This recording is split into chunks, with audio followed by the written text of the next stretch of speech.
देवादिदेव भगवान महादेव शिव और जगत जननी मां जगदम्बा जी के चरणों में नमन करते हुए मैं यति सत्य देवानंद सरस्वती शिष्य परम पूजनीय महामंडलेश्वर गुरु यति नरसिंहानंद गिरी जी महाराज। साथियों, हिमाचल में 97% हिंदू सनातनी हैं, लेकिन हिंदू सनातनियों के लिए आज जो विषय है वो है कि उनकी बच्चियों के साथ बढ़ता लव जिहाद। हमारे एक पत्रकार भाई जो कि बहुत ही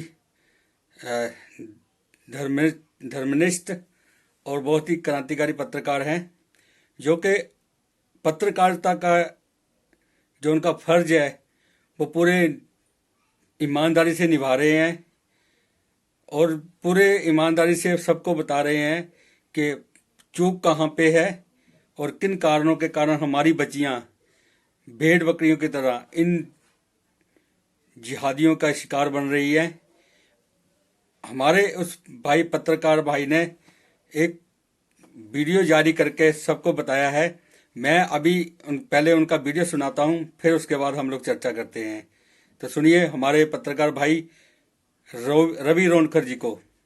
आज पहाड़ी राज्यों हिमाचल प्रदेश और उत्तराखंड की असंख्य हिंदू लड़कियां जिहादी भेड़ियों का शिकार हो चुकी हैं। ये हमीरपुर के एक हिंदू परिवार की बेटी को शाहरुख खान नाम का जिहादी कोलकाता के मुस्लिम बहुल इलाके में ले गया है। शाहरुख खान ने एक नहीं कई हिंदू लड़कियों को अपना टारगेट बनाया। डिप्रेशन में चले गए कि ऐसे कैसे हो सकता है, वो तो कभी ऊना क्रॉस नहीं किया उसने, तो इतने दूर कैसे चलेगी। अकेलापन और इधर उधर नजरें दौड़ाते हैं, देखते हैं अब आती है कब आती है। अब सोचना तो यही है, सोचते तो यही रहते हैं भी अगर अपना पूरा परिवार साथ में हो तो अच्छा लगता है। अभी उसकी कमी तो खलती है हर पल। पुलिस थाने में को 15 बार जा चुका हूँ। बस वो वीडियो को दिखा देते हैं, वॉइस कॉल सुना देते हैं, कोशिश कर रहे हैं, लगे हुए हैं। आपको कल चलना पड़ेगा हमारे साथ। जब हम अगर कल के लिए बोलेंगे तो कल चलना पड़ेगा, परसों के लिए बुलाएं तो परसों चलना पड़ेगा। बस ऐसा बोल देते हैं और फिर भेज देते हैं। बस हम तो सर ये बोलते हैं भी एक बार बस हमारी बेटी आ जाए, सामने आ जाए, मिल जाए, बस मिल जाए भी हमारी बेटी। नमस्ते। आज कहानी एक पहाड़ की। एक पहाड़ पर विभिन्न प्रकार की जातियों की भेड़ बकरियां रहा करती थी। पहले एक ही गडरिया होता था जो शिकारी जानवरों से उनकी रक्षा किया करता था। फिर एक सूट बूट वाला गडरिया आया। उसने ऊन, दूध और मांस की भूख शांत करने के लिए भेड़ बकरियों को पहले अलग अलग समूह में बांटा। फिर वो जंगल भी काटता और भेड़ बकरियां भी। फिर सूट बूट वाले को भगाकर धोती वाला उनका गडरिया बन बैठा। मगर समूहों के इस नए दौर में भेड़ें हर 5 साल बाद पुराने गडरिये से लाठी छीन लेती और किसी नए के हाथ थमा देती। अब दिन रात सोते जागते वो एक ही चर्चा करती कि नया गडरिया ऐसा है और पुराना वैसा था। इस गपबाजी में उसे खूब रस भी आने लगा। वही जंगल के दूसरे कोने पर भेड़ियों का एक झुंड रहा करता था। उस झुंड को पता था कि गडरिये को भेड़ों से अधिक लाठी से प्रेम है। लाठी के लिए वो गडरिया भेड़ों को आपस में लड़ाता रहता। भेड़ियों का जब मन करता वो आते और एक भेड़ को उठा ले जाते। भेड़ों को लगता कि उनकी संख्या अधिक है और भेड़ियों की कम। भेड़िए के मुंह पर कोमल सी भेड़ बकरियों का स्वाद लग चुका था। अब वो भेड़ों की चुप रहने वाली कमजोरी और गडरिये के लाठी प्रेम से भली भांति परिचित हो चुका था। फिर एक नहीं बल्कि भेड़ियों के झुंड आने लगे। पहाड़ से भेड़ों को चुन चुन कर ले जाने लगे। उसने सबसे अधिक उन भेड़ों को टारगेट किया जो दूसरों से खुद को श्रेष्ठ समझती थीं। वो श्रेष्ठ भेड़ें खुद को स्वर्ण कहती थीं। भेड़ियों के झुंड में स्वर्ण भेड़ों को लाने वाले शिकारियों को बड़ा इनाम मिलने लगा। इस कहानी में भेड़ बकरियां हिंदू हैं और गडरिये यहां की अलग अलग सरकारें। आज पहाड़ी राज्यों हिमाचल प्रदेश और उत्तराखंड से जिहादी भेड़िए असंख्य हिंदू लड़कियों को उत्तर प्रदेश, जम्मू कश्मीर और देश के अलग अलग राज्यों में ले जा रहे हैं। यहां की जनता सरकारी नौकरियां, राजनीतिक पार्टियां, जमीनों के झगड़े और अपने घर भरने से आगे कुछ नहीं सोच रही। दिन भर राजनीतिक चर्चा में वो इतनी व्यस्त हो चुकी है कि उसे बिल्कुल भी अंदाजा नहीं है कि उनकी लड़कियां गायब हो रही हैं। आज हर तहसील की कोई न कोई बेटी लव जिहाद का शिकार हो चुकी है।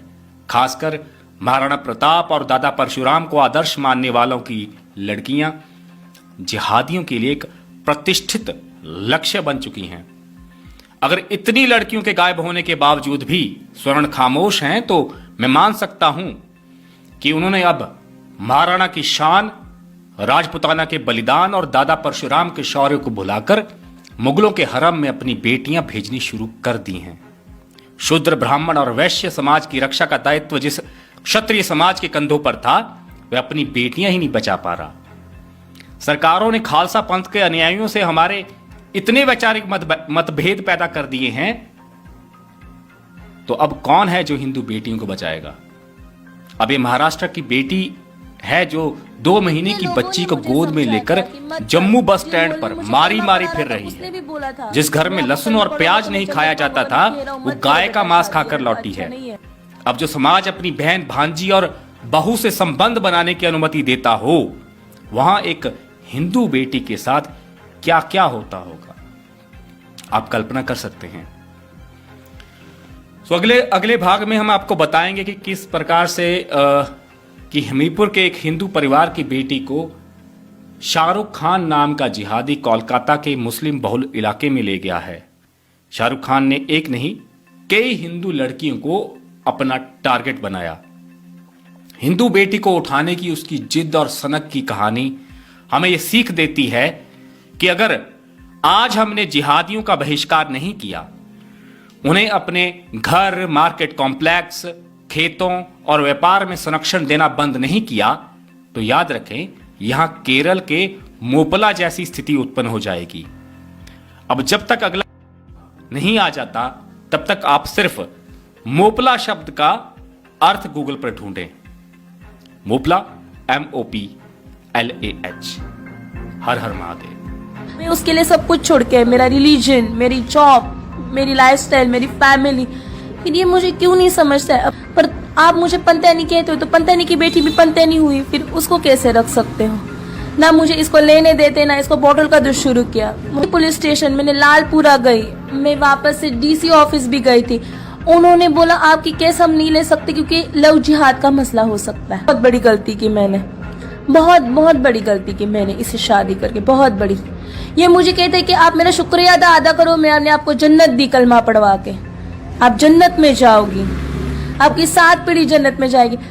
मैं ऊपर वाले से दुआ करती हूँ कि इस जहन्नुम से अच्छा है मुझे वो मुसलमानों में जो जहन्नुम मिलती है ना, वो जहन्नुम मिले।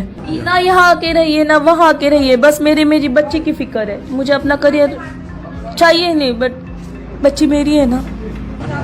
मैं अभी कहाँ जाऊंगी? ना मैं इस मजहब की रही ना उस मजहब की रही हूँ। मामा को फोन किया था, मामा ने मुझे बोला कि वापस मत आना, हम प्याज नहीं खाते, लहसुन नहीं खाते हैं, तेल नहीं खाते, गाय हमारे लिए माता होती है एंड तूने उसी को खाया है।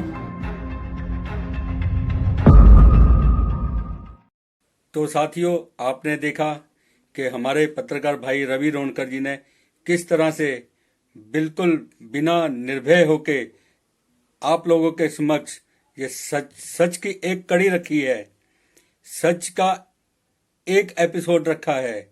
ये एपिसोड नहीं है, ये काल्पनिक नहीं है, ये सब हिमाचल में हो रहा है। ये पहला एपिसोड है, आगे का एपिसोड जल्द आएगा। तब तक के लिए आप इस चैनल को सब्सक्राइब करें, वीडियो को शेयर करें और इस वीडियो को लाइक करें, अपने साथियों तक पहुंचाएं।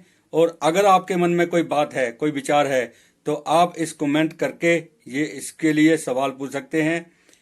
हमारा जो संकल्प है, हमारा जो कार्य है, हम लोग अपने इस संकल्प के तहत आप सब लोगों को जो हिमाचल में हो रहा है या आगे होने वाला है उसके लिए बता रहे हैं। और ये हमारा फर्ज है एक संत होने के नाते, और एक हमारे जो पत्रकार भाई हैं वो अपने पत्रकारिता का जो धर्म है वो निभा रहे हैं। आप सब सनातनियों को, हिमाचलियों को आने वाले खतरे से और जो वर्तमान में खतरा चल रहा है उसके बारे में बता रहे हैं।